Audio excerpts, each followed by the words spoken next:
소망합니다. 오늘 우리에게 주신 하나님의 말씀입니다. 요한계시록 22장 20절, 제가 가진 성경으로는 신약 423페이지, 성경 가장 마지막 페이지입니다.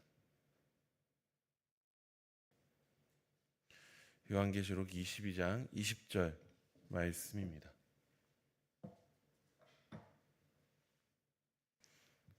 다 찾으셨으면 다 같이 한 목소리로 읽도록 하겠습니다. 이것들을 증언하신 이가 이르시되 내가 진실로 속히 오리라 하시거늘 아멘. 주 예수여 오시옵소서. 아멘. 오늘부터 교회는 특별한 시간을 가집니다. 어떤 시간을 가지죠? 대림절. 네, 성탄절기의 한 축인 대림절을 오늘부터 시작합니다. 그래서 지금 본당도 다 이렇게 성탄 장식들을 해놓았습니다. 바깥에 트리도 이제 가져다 두었습니다. 많은 교회들이 이렇게 성탄절기에 많은 투자를 합니다. 이 장식들을 하기 위해서 양재 꽃시장에 갔거든요. 거길 가니까 여기서도 권사님, 저기서도 권사님, 다 권사님이더라고요. 이렇게 교회에서 성탄 장식을 해서 수많은 교회에서 몰려왔습니다. 저희 동기들 교회 중에서 안양에 있는 한 교회는 그렇게 큰 교회도 아니고 구석에 있는 교회인데 성탄 장식에 2천만 원을 썼다라는 소식도 들었습니다. 실제로 많은 사람들이 또 교회로 와서 사진을 찍고 갔다고 그래요. 왜 이렇게 우리가 성탄 장식에 열을 올릴까요? 어쩌면 이 성탄 절기야말로 기독교가 있게 된 원인이기 때문에 우리가 이렇게 온 힘을 다해서 장식을 하지 않나 싶습니다. 그런데 이 성탄절이 연말과 연시와 연결되어 있기 때문에 이런 성탄 장식이 교회에서만 하지는 않는 것 같아요. 저 교회 문 밖을 나가서도 사회에서도 물론 요즘에는 경기가 조금 어려운지 여기저기에 이런 트리들이 많지는 않지만 그래도 카페를 가거나 아니면은 번화가에 가면은 정말 화려한 수많은 성탄 장식을 보기도 합니다.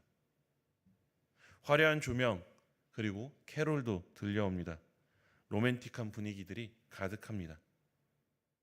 크리스마스가 이제는 예수를 믿든 안 믿든 모두가 즐기는 날이 되어버렸습니다. 그러다 보니 정작 그날의 주인공이신 예수님이 없어져 가는 것 같습니다. 실제로 이제 다양성을 존중하기 위해서 미국에서는 수년 전부터 유대인들을 존중하기 위해서 메리 크리스마스가 아니라 해피 하누카라고 한다고 하죠. 이번 성탄 장식을 장식할 때 이런 분위기에 좀 반대하고자 하는 생각으로 담당을 하게 되었습니다. 정말 꽃시장 가니까 이쁜 산타 장식들이 너무 많더라고요. 진짜 너무 예쁜 장식들이 많아가지고 눈이 휘둥그레졌습니다. 하지만 그런 산타 장식들 그리고 일반적으로 크리스마스라고 하면 생각할 만한 장식들을 웬만해서는 다 배제하고요. 제가 이 장식한 모든 것들에 대림절 기간에 제가 할 설교 내용을 다 녹아서 데코를 하게 되었습니다. 이 장식들을 하나하나 묵상하면서 이번 대림절 기간에 보냈으면 좋겠습니다. 먼저 성탄절기가 어떻게 구성되어 있는지 다 아시는 분 계십니까? 성탄절기, 대림절이 먼저 있죠. 성탄절 전에 4주간의 시간을 대림절이라고 해서 보냅니다. 대림절은 강림절, 대강절이라고도 부르는데요.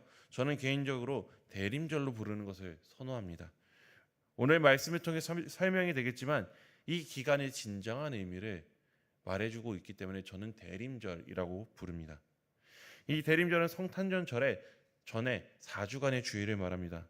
그리고 대림절이 지나면은 무슨 날이 있죠? 성탄절이 있죠. 보통 우리는 여기까지를 성탄절기라고 여깁니다. 그런데 이 성탄절기라 하는 이 날들이 이 12월 25일로 끝나지는 않습니다. 우리 교단에서도 절기, 교회력으로 성탄절기가 12월 25일 끝나는 게 아니라 1월 6일 또 다른 성탄절기가 있습니다. 이 날이 딱 마침표를 찍는 날이에요. 1월 6일 주현절이라고 합니다. 이 주현절은 주님이 나타나셨다, 주님이 현현하셨다라는 날입니다. 교단에 따라서는 이 날을 이 세상에 예수님께서 나타나신 날이다라고 해서 진짜 그날이 예수님께서 탄생하신 날이다라고 지키기도 합니다. 뭐 동방정교회 같은 교단이 그렇게 그날을 성탄절로 지키죠. 우리 교단은 이제 예수님께서 자신의 사역을 이 땅에 나타내신 날이다라고 해서 예수님의 사역의 시작에 뭐가 있었죠? 세례가 있었어요. 예수님께서 세례받은 날이다라고 해서 주현절을 예수님의 수세주라고 합니다. 그리고 그 주현절 지난 주일을 이제 주현주일, 예수님 수세주일이라고 우리는 부릅니다. 그래서 이 날을 교회에서 세례주기에 가장 두 번째로 좋은 날이라고 보통 이야기를 합니다. 전통적으로는 성탄절 장식을 이 대림절 시작부터 주현주일까지 유지를 했습니다. 근데 우리 교회는 12월 25일 되면 다 뗀다고 하더라고요. 네, 좀 아쉽기는 합니다. 그래서 주현주일까지 이렇게 보통 성탄 장식을 유지를 하는데, 이 성탄절에 장식하는 그 장식물들이 굉장히 많습니다. 대표적으로 크리스마스 트리가 있죠. 말구일 장식, 여기 옆에 있는 말구일 장식도 있고요. 그리고 대림절 초도 있습니다. 이 대림절 초에도 나타나고 이 내림철에도 나타나지만 이 대림절의 색깔은 보라색입니다. 왜 보라색인지 혹시 상상해 보실 수 있을까요? 보라색. 왜 대림절은 보라색을 사용할까요? 먼저 보라색은 고대로부터 왕들이 쓰는 색이었습니다. 왜냐하면 보라색 그 염료를 구하기가 어려웠거든요. 고귀한 색깔이라고 해서 왕을 상징하는 색깔이기 때문에 왕이 나셨기 때문에 이 보라색을 사용을 합니다. 그리고 보라색이 어떤 색과 어떤 색이 섞여야지 보라색이 될까요? 오늘 질문이 많죠. 빨강과 파랑.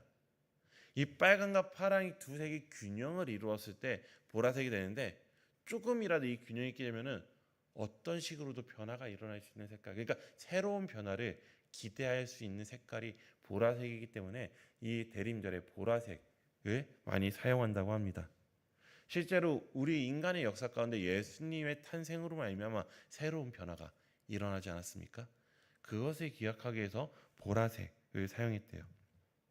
그래서 저 대림절초는 지금 가장 진한 보라색 초부터 색깔이 어떻게 되나요? 점점 가운데로 갈수록 연해져요. 그래서 예수님을 상징하는 흰 초가 올 때까지 점점 연해지는 것을 이제 이 대림절 초로 보여줍니다. 그래서 가장 진한 초부터 타들어가면서 짧아지면서 이 대림절이 흘러가고 있다, 이 시간이 지나가고 있다라는 것을 눈으로 보여주기 위해 이런 대림절 초 장식을 하기도 합니다. 어떤 분들은 여기에 초 하나하나마다 의미를 새기긴 했지만 그 후대에 덧붙여진 해석이기 때문에 오늘은 다루지 않겠습니다. 이런 성탄절기에 우리가 세상에서 그리고 우리 자녀들에게 많이 받는 질문이 있습니다. 12월 25일이 정말 예수님께서 탄생하신 날인가? 어떻게 생각하시나요? 12월 25일 예수님께서 진짜 탄생하셨나요? 아니요라고 들리기도 하고요.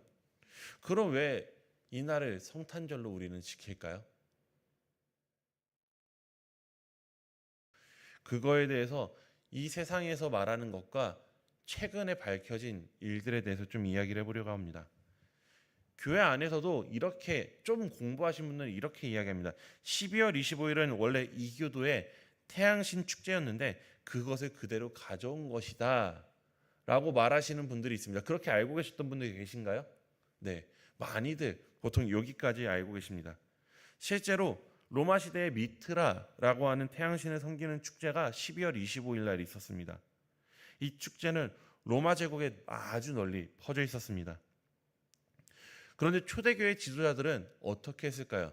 무작정 그 12월 25일 미트라를 섬기는 그 축제에 가지 말라라고 막았을까요?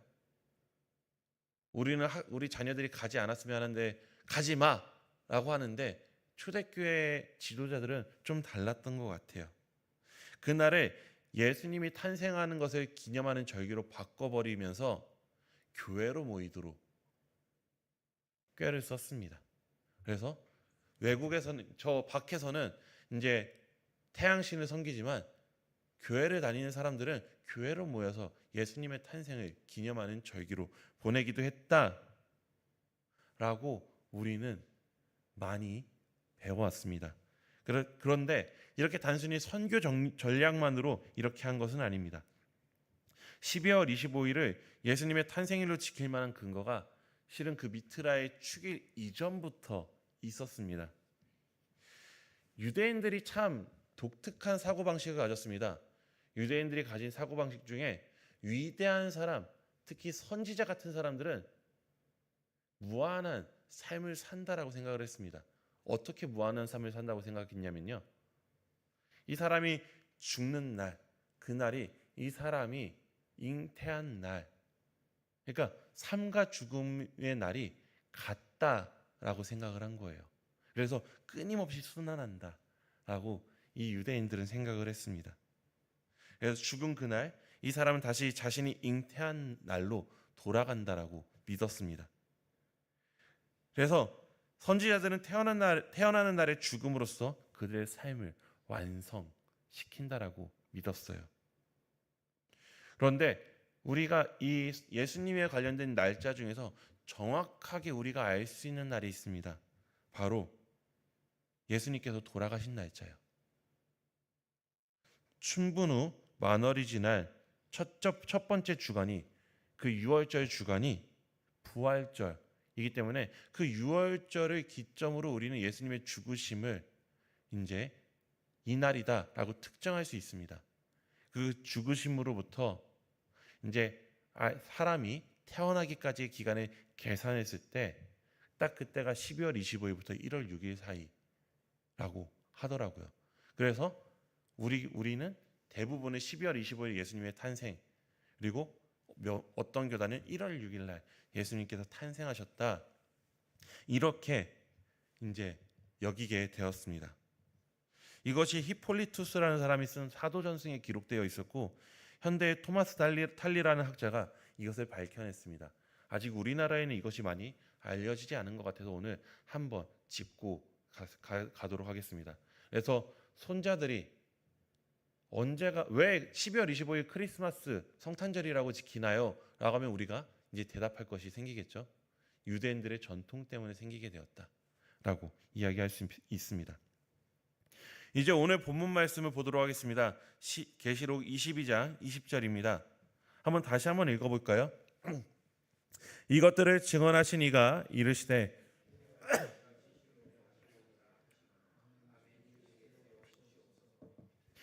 네, 이 구절은 계시록의 마지막 구절입니다.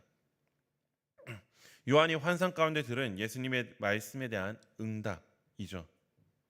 아멘, 주 예수여 오시옵소서. 굉장히 심플한 말씀입니다. 이 아멘, 주 예수여 오시옵소서를 로마 시대 유대인들이 쓰던 아람어로 바꾸면은 어떤 단어인지 아시는 분 계실까요? 굉장히 우리에게 익숙한 단어입니다. 오늘 질문 많다, 그죠? 네, 마라나타 들어보셨죠? 네, 마라나타. 이 마라나타는 대림절에 우리가 기억해야 할 것을 분명히 말해주는 단어입니다. 왜냐하면 이 단어는 두 가지로 해석이 가능하거든요. 우리도 띄어쓰기에 따라서 단어의 뜻이 바뀌잖아요. 문장의 뜻이 바뀌고요. 그래서 우리가 흔히 많이 사용하는 것으로 아버지가 방에 들어가신다를 띄어쓰기를 잘못하면 아버지 가방에 들어가신다, 이렇게 말할 수 있는 것처럼 이 마라나타도 마찬가지로 띄어쓰기에 따라서 해석이 달라집니다. 첫째는 마란 아타입니다. 영어로 하면 Our Lord has come. 그러니까 이미 우리의 예수님이 오셨다라는 뜻입니다. 이미 오신 이 예수님을 기다리는 게 먼저 이 대림절 기간입니다. 그래서 우린 아기 예수 장식들도 굉장히 많이 해요. 여기도 구유 장식들도 굉장히 많이 하죠. 이미 오신 예수님을 기다리기 때문에 우리는 이렇게 아기 예수가 오시는 것을 성탄절을 기다리면서 아기 예수 장식을 합니다. 그런데 두 번째 뜻이 있습니다. 마라나타. 그러니까 두 음절하고 띄어쓰기 하냐 세 음절하고 띄어쓰기 하냐에 따라서 뜻이 바뀌는데요. 이 마라나타는 come our Lord, 오소서 주님이라는 뜻입니다. 다시 오실 주님을 기다린다는 뜻입니다. 그렇기 때문에 대림절은 이미 오신 예수님을 기억하는 것뿐만 아니라 아직 오시지 않고 장차 오실 이 땅에 심판주로 오실 그 예수님을 기다리는 절기입니다. 우리가 대림절을 지키면서 기억해야 할 두 가지가 바로 이것입니다. 우리는 이미 우리에게 오셔서 우리를 구원해 주신 예수님의 은혜에 대해서 감사해야 합니다. 2000년 전 베들레헴의 말구유에 누이신 아기 예수님, 우리를 위해 십자가에 달려 죽으시고 부활하신 예수님을 감사하는 것이 먼저 이 대림절과 우리가 가져야 될 마음입니다. 두 번째로는 다시 오실 예수님을 기다리며 종말을 기억하면서 살아가야 합니다. 이것이 초대교회가 대림절 기간 동안 가졌던 중요한 생각이었습니다. 이 종말론은 저도 굉장히 중요하다라고 생각을 합니다. 물론 이단들이 말하는 종말론은 좀 무섭죠. 몇 년, 몇 월, 며칠에 예수님이 오신다. 세상 다 망한다. 근데 우리 기독교인이 말해야 되는 종말론은 약간 다릅니다. 성경은 종말 전에 기독교인들에 대한 핍박이 강해질 것을, 거세질 것을 말합니다. 그리고 그 끝에 예수님께서 이 땅에 결국에는 오신다라고 합니다. 그렇게 믿는 자나 믿지 않는 자나 예수님 앞에 서야 되는 그 날이 오는 것입니다. 성도로서 정직하게 살아낸다면 그날 예수님이 오신다면 기쁘겠죠. 하지만 우리가 우리 안의 죄를 온전히 해결하지 못한 채 살아간다면 그날은 참 떳떳하지 못한 날이 될 것입니다. 어린 시절 사고를 치고 부모님을 기다린다면 우린 부모님이 오는 것이 싫겠죠. 그런데 집도 잘 치워놓고 숙제도 다 하고 나서는 우리는 부모님이 오시는 것을 기다릴 것입니다. 그런데 우리가 사고를 치든 우리가 할 것을 다 해놨든 부모님은 무조건 오신다는 것입니다. 중요한 건 우리가 어떻게 기다리느냐입니다. 이 대림절 기간 우리가 한번 생각해 보았으면 좋겠습니다. 우리가 예수님 앞에 섰을 때 어떤 모습일지. 물론 예수님은 우리를 기쁘게 맞이해 주실 것입니다. 사랑하는 자녀들이니까요. 그런데 우리의 마음이 어떨지 한번 상상해 보시기 바랍니다. 우리가 떳떳할까? 아니면 부끄러울까? 그것을 고민하는 것이 바로 대림절 기간입니다. 그래서 초대교회 성도들은 이 대림절 기간 동안 주님 앞에서 떳떳하게 서 있기에 기억해야 할 것들을 장식하기 시작했습니다. 어떤 것으로 장식했을까요? 성탄절의 가장 대표적인 장식물 어떤 것이 있을까요? 이 안에는 없는데 나무, 크리스마스 트리입니다. 이 크리스마스 트리가요, 단순히 예쁘고 화려하기 위해서, 흥겨운 분위기를 위해서 장식을 한 게 아니라요, 그 안에 복음에 대한 이야기들이 다 들어있다니까요. 그럼 이 크리스마스 트리는 어디서부터 시작했을까요? 크리스마스 트리는 6에서 7세기 유럽에서 시작됐습니다. 그 당시 사람들은 크리스마스에 그 당시 사람들이 놀 게 어디 있겠어요? 다 같이 교회에 모여가지고요, 연극 놀이를 했습니다. 이 연극이 어떤 연극이었을까요? 예수님의 탄생과 관련된 성경 속 이야기를, 그러니까 성극을 하면서 이 사람들은 놀았던 거예요. 자, 성경 이야기를 순서대로 따라가면 성경에 가장 처음에 뭐가 나타나죠? 에덴 동산. 천지 창조 이후에 이제 이 땅이 생기고서 에덴 동산이 나오죠. 에덴 동산이라는 무대를 꾸미기 위해 가장 중요한 장식이 무엇이었을까요? 네, 선악과 나무. 맞습니다. 그 당시에 이 에덴 동산을 장식하기 위해 선악과와 그리고 생명나무, 이 나무들을 장식했다고 해요. 그런데 그 당시 겨울에 지금처럼 온실이 있었을까요? 없었을까요? 없었죠. 그런데 생명나무라고 하는데 이파리가 다 죽어 있고 떨어져 있으면 어떨까요? 안 되겠죠. 그래서 침엽수인 전나무를 쓰기 시작했다라고 합니다. 이 크리스마스 트리는 그렇게 생명나무를 이제 상징하는 것입니다. 요즘은 디자인 때문에 앙상한 나무가지에 흰 페인트 칠을 한 나무도 쓰이기도 합니다. 하지만 전통적인 이 크리스마스 트리는 침엽수를 쓰거나 그 모양을 따온 모형을 씁니다. 그리고 두 번째, 예수님이 달리신 십자가를 만든 것도 나무입니다. 이 나무는 생명나무인 동시에 예수님이 달린 십자가를 떠올리게 하는 나무입니다. 그리고 세 번째, 이사야 11장 1절에 이런 말씀이 나옵니다. 이새의 줄기에서 한 싹이 나며 그 뿌리에서 한 가지가 나서 열매를 맺을 것이요. 이새가 누굽니까? 다윗의 아빠입니다. 이 말씀은 이새라는 뿌리를 둔 나무, 그러니까 이 다윗의 후손 중에서 한 가지, 한 싹이 나와서 이 나무가 열매를 맺는다라고 말하는 것입니다. 이새의 족보를 나무로 표현한 것이 성탄, 그 크리스마스 트리입니다.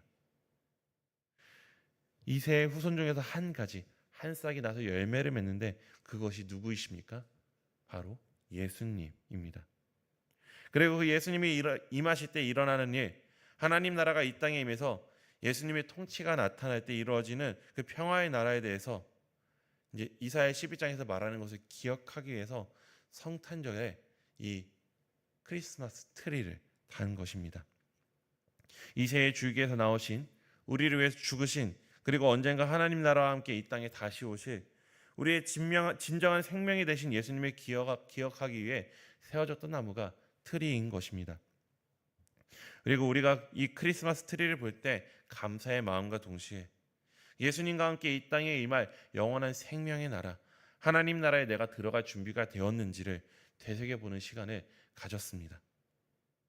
그렇기 때문에 이 크리스마스 트리, 생명나무에 달리는 장식들도 이 구원 역사를 기억하는 장식들로 가득했습니다. 예수님께서 이 땅에 임했을 때 우리가 영원한 생명을 얻고 예수님과 그 나라를 기쁜 마음으로 맞이하기 위해 기억해야 될 것들로 가득 차 있던 것이 트리였습니다.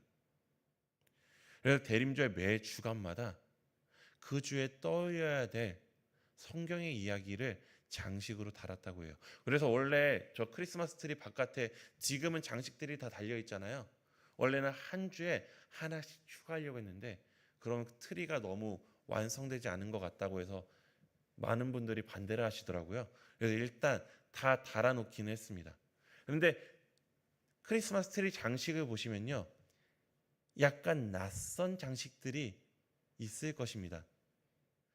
이번 주부터 대림절 기간 동안 그 장식들 하나하나 다 설명해 나갈 거예요. 그래서 손자들이나 자녀들에게 트리를 같이 달면서 이 이야기들을 같이 하면은 또 뭐 좋은 교육이 될 것 같습니다. 그리고 여러분들도 저 트리를 보면서 오늘은 어떤 장식 가지고 말씀을 전할까 한번 생각해보는 시간을 가지면 재밌을 것입니다. 대림절 첫 주에 그러면은 어떤 장식을 달았을까요? 아까 전에 힌트가 이쪽에서 잠깐 나왔는데 이 나무가 생명나무인 동시에 또 어떤 나무도 상징한다고 했죠? 선악과. 선악과를 상징하는 장식이 있습니다. 뭘까요? 실제 옛날엔 사과를 달았다고 해요. 사과를 어떻게 구해서 달았다고 해요? 지금 우리는 사과를 달지 않고 빨간색 공을 답니다. 제가 그래서 이번에 장식을 할 때 여러 가지 공이 많은데 빨간색과 흰색 정도만 달라고 이제 좀 말씀을 드렸어요.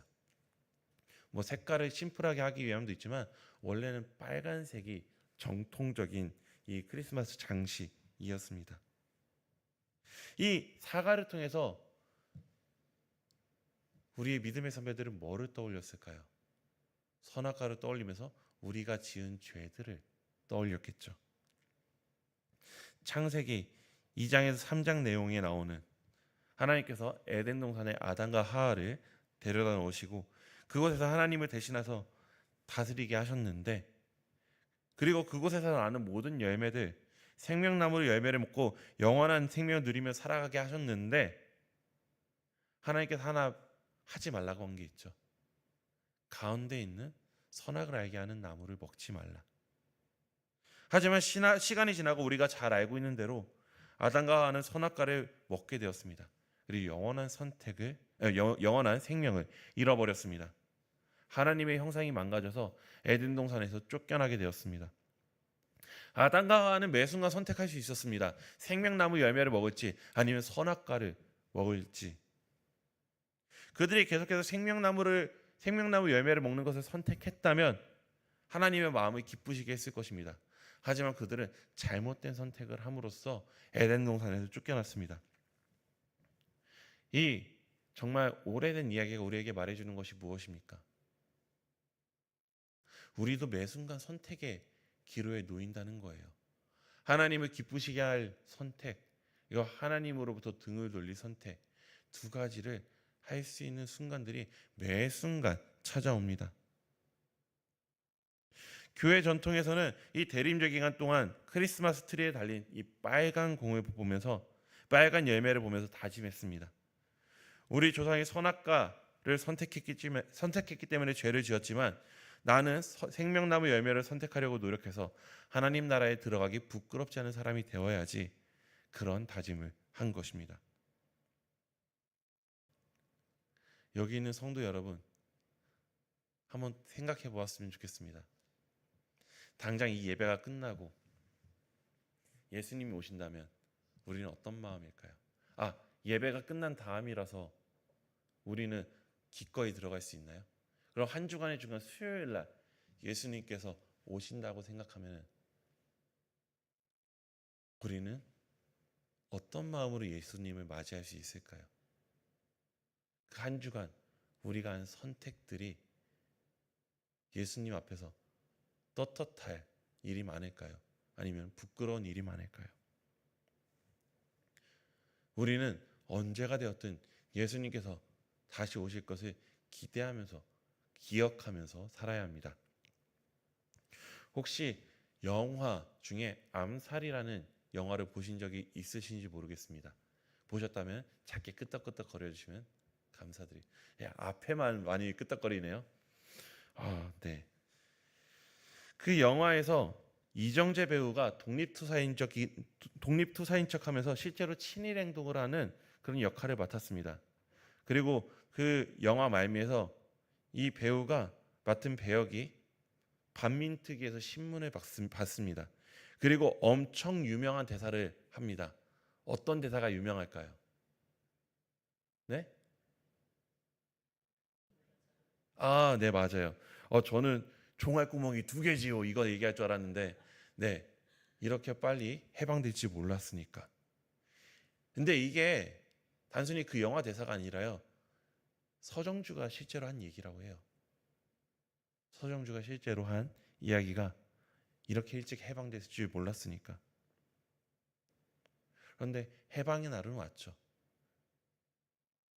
그날과 같이 예수님이 오시는 날도 반드시 옵니다. 그때 하나님 나라가 이렇게 빨리 올 줄 몰랐으니까 라고 말하지 않기를 원합니다. 진짜 하나님 나라가 올 것에 대한 소망을 가지고 날마다 생명나무를 선택하는 우리가 되기를 원합니다. 선악과가, 저 빨간 공이 예쁘기도 하고 탐스러워 보인다고 해서 그 열매를 먹는 선택을 하지 않기를 원합니다. 이번 대림절 기간 한번 생각해 보았으면 좋겠습니다. 나의 삶의 자리에서 무엇이 선악과의 역할을 하는가? 그것을 과감하게 거절하기를 결단하면서 하나님 나라에 들어갈 준비를 하기를 간절히 소망합니다. 그래서 바라기는 우리 신림교회 성도들이 이 대림절 초를 보고 크리스마스 트리를 보면서 우리의 영원한 생명이 되신 예수님을 기억하고 우리를 위해 죽으시고 부활하셔서 이 땅에 다시 오실 예수님을 기억하고 감사하기를 원합니다.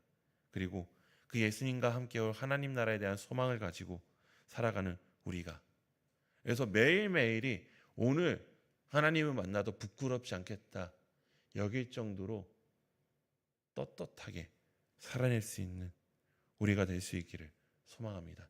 기도하도록 하겠습니다. 사랑과 은혜가 충만하신 하나님 아버지, 올해도 벌써 대림절을 맞이했습니다. 예수님의 다시 오심을 기억하면서 우리가 저 하나님 나라에 대한 소망을 가지고서 주의 나라를 소망하면서 살아갈 수 있도록 도와주시옵소서. 하루하루가 타협하고 하루하루가 좋지 않은 선택을 함으로써 부끄러운 하루를 보내는 것이 아니라 성도답게 살아내는 우리 모두가 될 수 있기를 원합니다.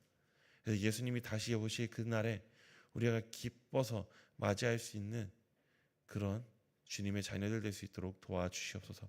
이 모든 말씀 살아계신 예수님의 이름으로 기도드립니다. 아멘. 말씀을 기억하시면서 찬송가 521장을 함께 찬양하도록 하겠습니다.